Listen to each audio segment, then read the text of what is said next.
We're going to talk about roadside preparedness. So into the winter season here, as we're getting into storms, it's really important to think about as you're traveling, especially long distance, that you have some gear in your car to get yourself out of trouble or to stay safely there for up to 24 hours possibly. So we want to go through kind of the kit that we think is a good idea to stock in your car.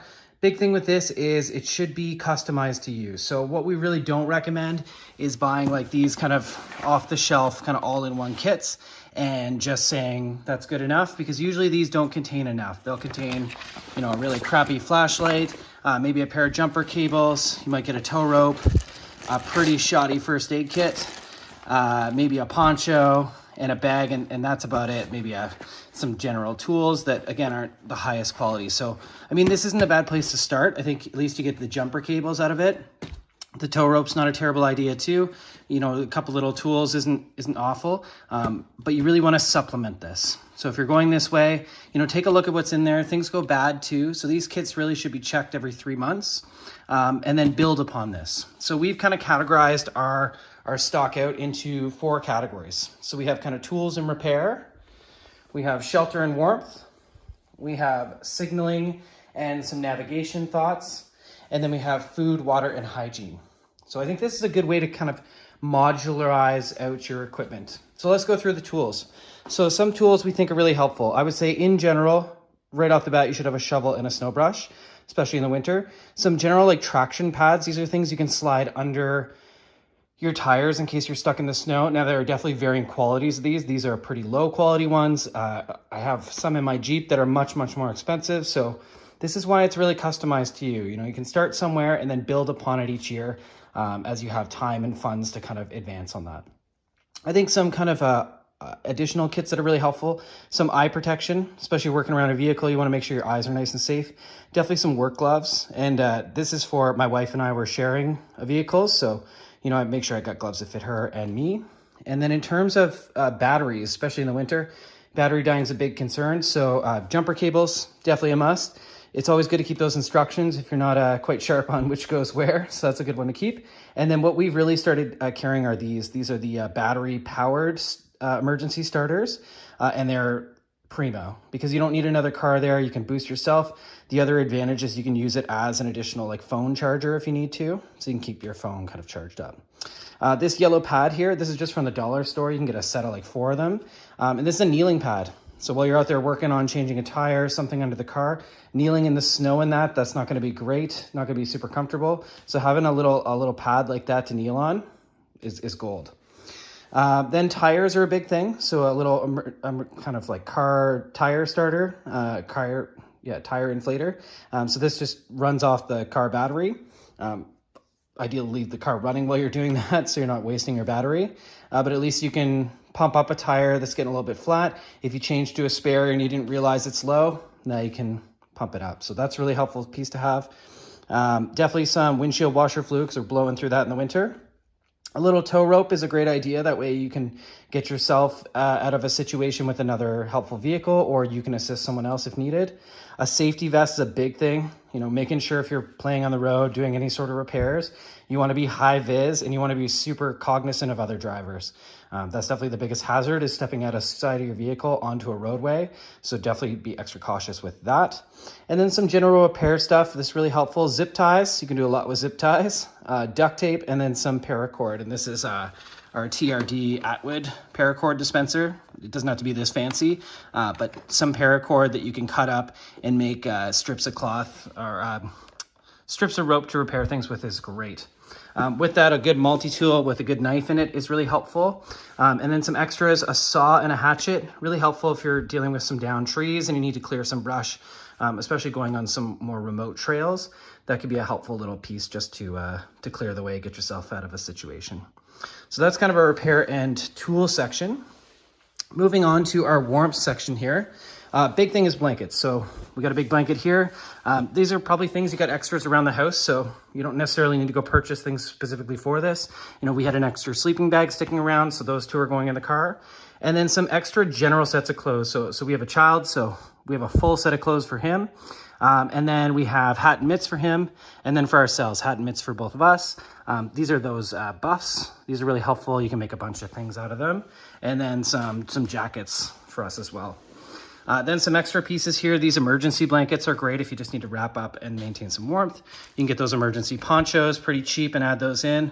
And then some body warmers. So these are just, as soon as you open them and activate them to air, they warm you up. So having a few of those kicking around, that can just make you feel extra cozy.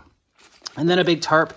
This is just an extra one we had laying around here, but any sort of tarp shelter thing. If you can get a high vis, that just makes it also a signaling device. You can kind of, you know, attach it into the trunk of your car or something and have it hanging out. You can use it if you need to be out of the car for a while or build a temporary shelter to cook food, whatever you need to do there. So that's kind of our warmth and shelter section. Then over here we have our signaling and navigation. So pretty old school, but there are still road maps around.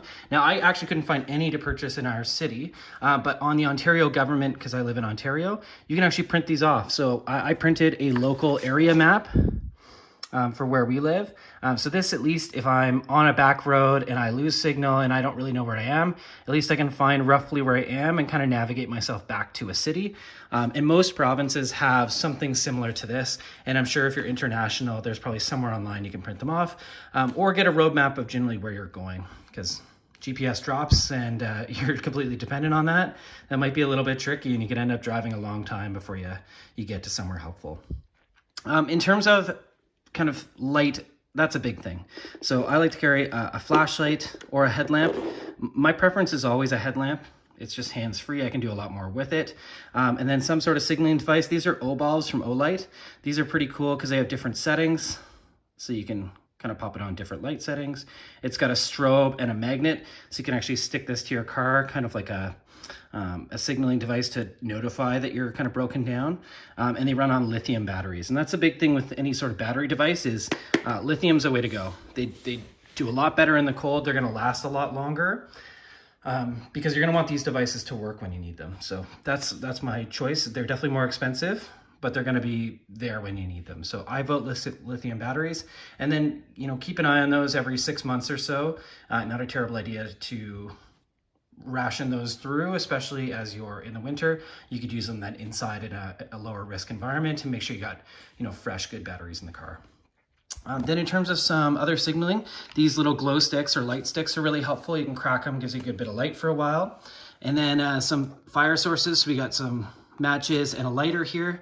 And then big thing is heat in a car. So you don't want to be blowing through all your gas. So this is a candle lantern by Yuko. These are great because you can actually hang these like off the visor or somewhere up high, and they're gonna kind of stay with you. And then they have this little pop-out candle that can be reloaded. So you can see I've used this one quite a bit, but we have an extra set of candles in here. So that just goes inside. You can light this, and this will give off a fair bit of warmth and light.